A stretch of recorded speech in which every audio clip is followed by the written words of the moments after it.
Paper Mill Playhouse acknowledges that our theater stands on the traditional land of the Lenni Lenape. We honor the land and the indigenous people who inhabited it for thousands of years before European settlers arrived.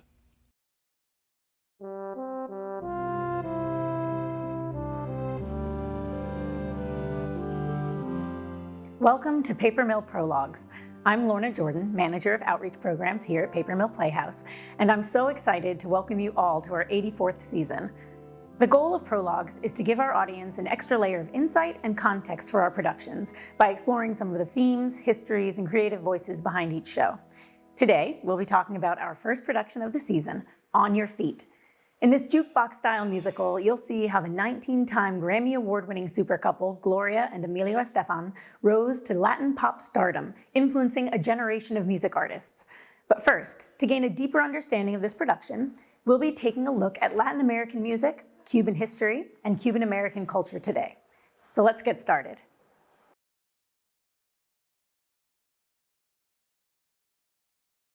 Latin American music is an umbrella term used to define multiple Spanish-language music genres from the Caribbean islands and North and South America. Each genre within Latin American music has its own long, rich history with influences from Spanish, African, and indigenous music traditions. For example, the presence of traditional wind instruments, such as homtas in ancient Mayan music, can be closely linked to the use of brass instruments, like trumpets, in modern Latin American music. When African people were involuntarily brought to the Caribbean, since most came from Western Africa, where the drum was the foundation of their music, their African culture influenced the local cultures and regions in which they landed. Traditional African music is known for its use of polyrhythms, especially the music of West Africa. Polyrhythm is the simultaneous sounding of two or more independent rhythms, and its use can be found extensively in the music of the Latin Caribbean.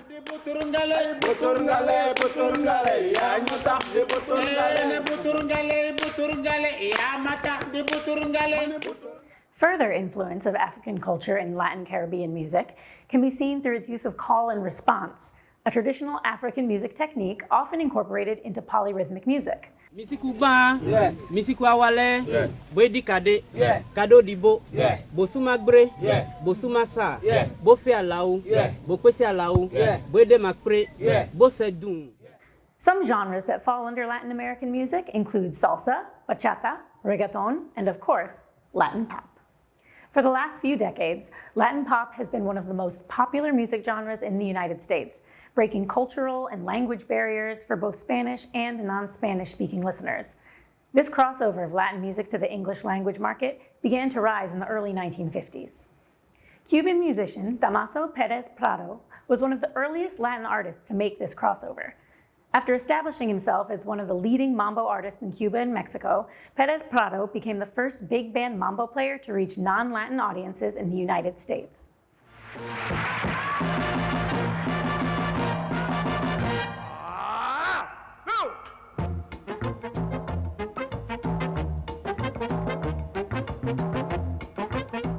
With hit songs like Mambo No. 5 and More Mambo being marketed towards the US pop market through radio and film, Perez Prado helped usher in the North American mambo craze.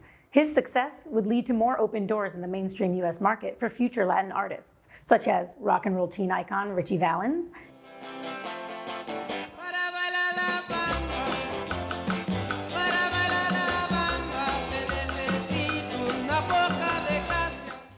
and the queen of salsa, Celia Cruz.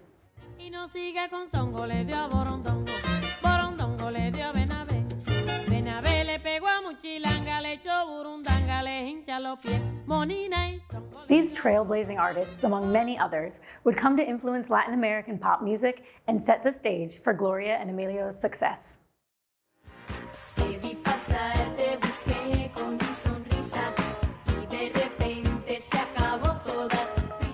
In 1975, Gloria and her cousin Mercedes Navarro joined the band the Miami Latin Boys. Later renamed the Miami Sound Machine, the band gained international success in Spanish-speaking countries such as Venezuela, Peru, Panama, and Honduras.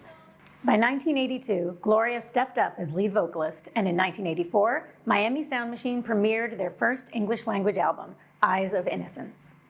The band would go on to make their mark on US pop music the following year with their second English album, Primitive Love, featuring the hit song Conga.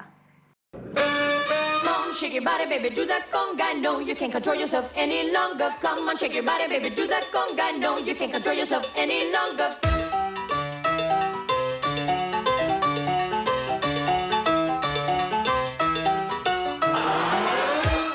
This rousing dance number became their first single to crack Billboard's Hot 100, dominating the pop, dance, Black, and Latin charts simultaneously. This soon became a trend as more Latin artists who previously only released songs in Spanish were now also recording in English. Never let go. I could fall in love with you.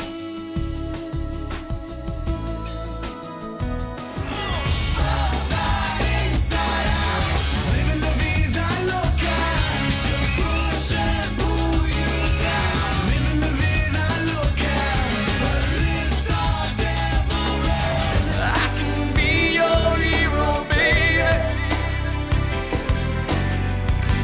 I can kiss away the pain. I'm at your feet. Whenever, wherever, we're meant to be together. I'll be there and you'll be near, and that's the deal, my dear. As a producer, director, and songwriter, Emilio Estefan would become instrumental in shaping the careers of other Latin artists, such as Shakira, Ricky Martin, Marc Anthony, John Cicada, and Jennifer Lopez in both English and Spanish markets. Today, with over 57 million Spanish speakers in the United States, there is far less separation between English and Spanish music markets. Radio stations across the country now commonly feature both English and Spanish hits simultaneously. This is reflected in pop music charts, where Latino and Latin American artists are now seeing more mainstream success without the need to record in English. Despacito, quiero respirar tu cuello despacito. Deja que te diga cosas al oído, para que te acuerdes si no estás conmigo. Despacito. Ella le gusta la gasolina. Dame más gasolina. Como le encanta la gasolina. Ellos no saben lo que se siente. No tiene sentido que nos odiemos. Bebé, yo sé que te pasa igual. Sentir lo mismo por otro no podemos. Entonces, ¿para qué inventar? Diamond District in the jam. Certify, you know I'm gang, gang, gang, gang. Drop the top and blow the brand. Oh, he's so handsome, what's his name? Yeah.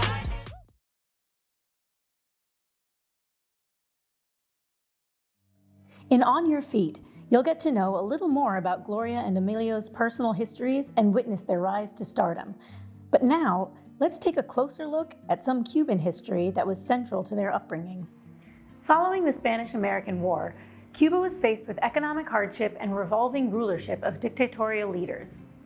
In 1959, Cuban nationalist Fidel Castro drove his guerrilla army into Havana, overthrowing the previous dictator, Fulgencio Batista, executing many of his supporters and seizing control of the Cuban government.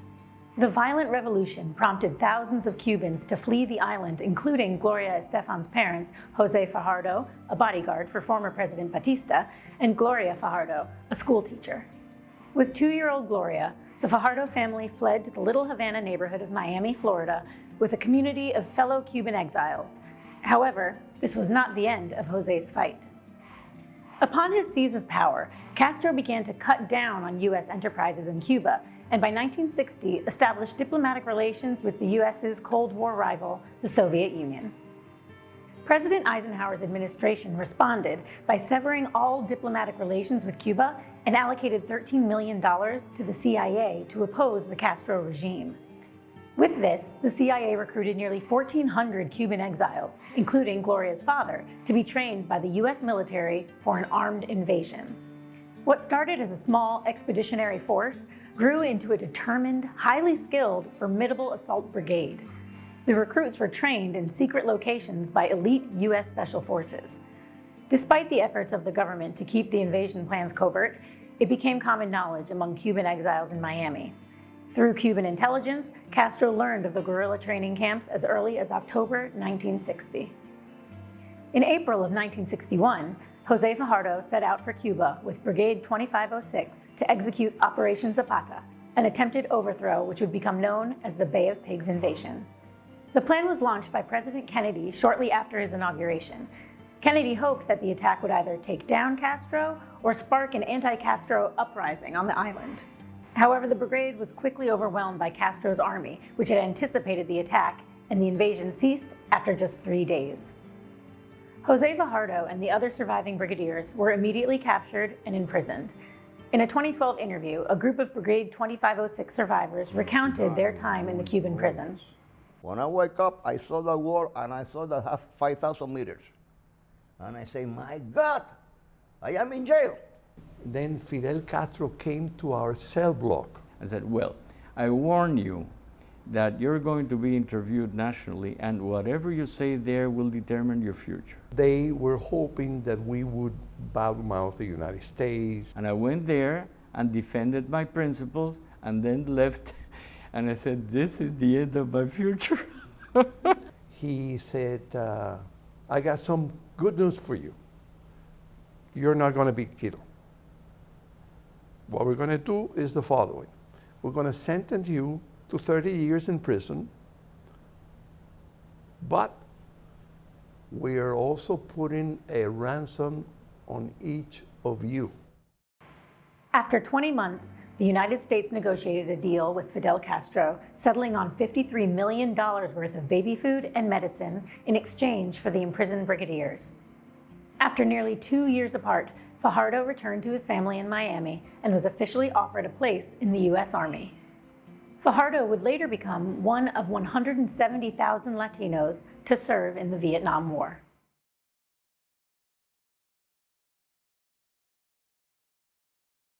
Today, the Cuban diaspora in the United States is comprised of nearly 2.7 million individuals. Gloria and Emilio's hometown of Miami is also home to the largest Cuban American population in the U.S., the second largest population being in California, and the third largest in New Jersey's very own Hudson County. Cuban culture and influence is woven into the fabric of the United States, from music and dance to activism and politics. In 1985, Xavier Suarez became the first Cuban American to be elected mayor of Miami. 4 years later, Ileana Ross Lehtinen became the first Cuban American elected to Congress.